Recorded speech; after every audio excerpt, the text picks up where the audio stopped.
Hello guys! Hello. This is for Libra. Okay, Libra. Tingnan natin Libra kung anong messages, vibration, gabay, energy para sa inyong lahat.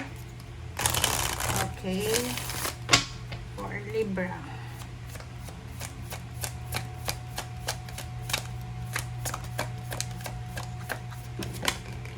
Okay, Libra, energetic clearing. Energetic clearing. Dito sa baraha mo Libra, sinasabi na siguro may mga crisis ka na pinagdaanan or still pinagdadaanan sa ngayon. But ang sabi ng baraha mo sa'yo na huwag kang masyadong matakot. Okay? Like, lahat tayo dito sa mundong ibabaw, hanggat buhay tayo, meron talaga tayong pagdadaanan. Okay?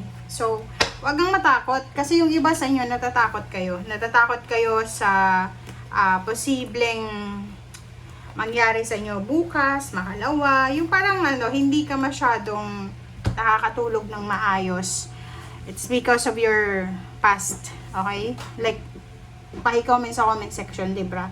Ano ba ang nangyari sa inyo sa past? Kasi, kung makikita mo sa baraha mo,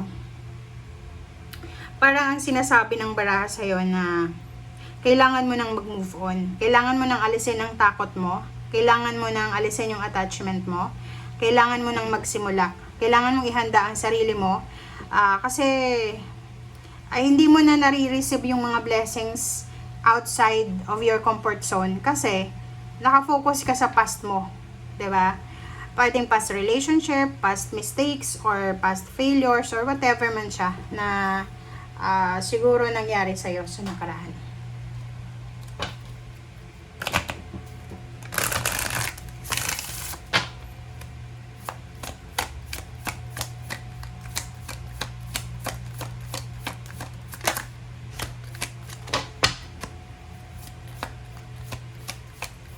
Parang sa nakikita ko, medyo naging paranoid ba kayo? Parang gano'n. So, yun.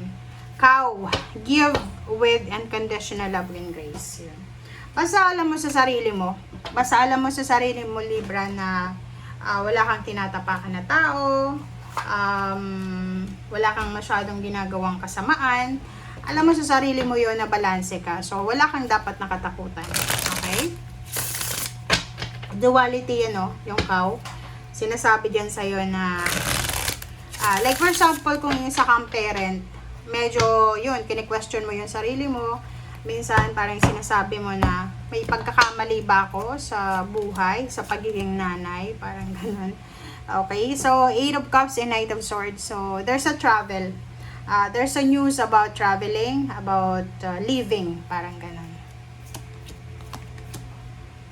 Okay, next is Queen of Wands and Seven of Pentacles. Sa nakikita ko sa'yo dito, this is freedom. Sinasabi ng baraha sa'yo, yun, kailangan mo nang makaalis sa mga connection, attachment, sa takot. Harapin mo yan, Libra. Okay? Huwag mong hahayaan na sakupin ka ng takot na yan. Sa love life naman, yun, may mga Libra na kung medyo bata ka pa, nasa below 30 plus, yun, siguro galing ka sa broken family, so medyo natatakot ka kung matutulad ka ba sa nanay mo or sa tatay mo na tumanda na walang relationship or papalit-palit ng relationship, parang ganun.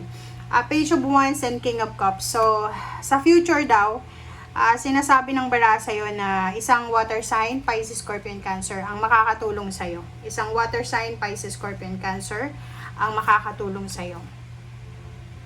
The Emperor and the Hierophant. So, dito sa dalawang barahang ito, sinasabi ng baraha sa'yo na like maybe this is your boss, someone na matalino, someone na stable, financial, emotional.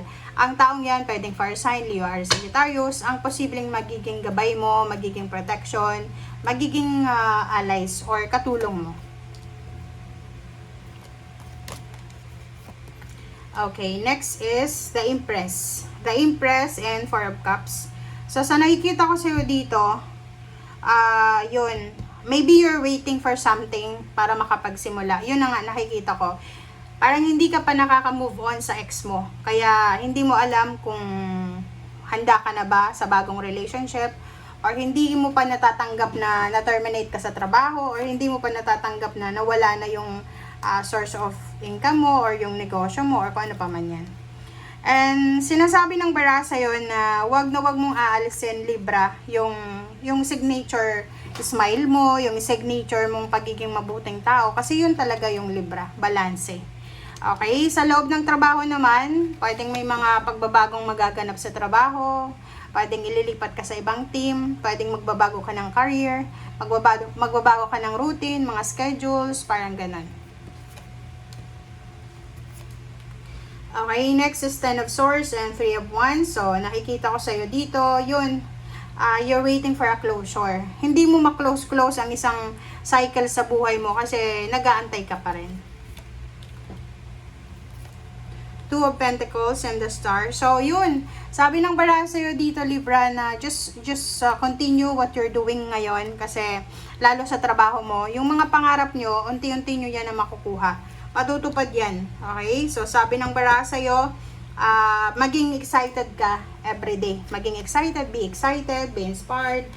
And sa love life natin, kung wala kang karelasyon ngayon, sinasabi ng bara sa'yo na posibleng makakatagpo ka ng bagong love life sa loob ng company, sa trabaho, sa pagta-travel mo. And sa nakikita ko sa'yo dito, pwedeng ibang lahi or pwedeng sa ibang bansa ka magkakaroon ng love life. Pwedeng ikasal ka, pwedeng bigyan ka ng trabaho, pwedeng boss mo yan, or posibleng pwedeng ex mo yan. So, there's so much possibilities na pwedeng mangyari sa love life mo. May isang tao dito na nangangailangan ng pera. Okay? So, sinasabi ng bara sa'yo na kailangan ng pera pero nag-iisip siya kung hihingi ba siya ng tulong sa'yo financially or hindi.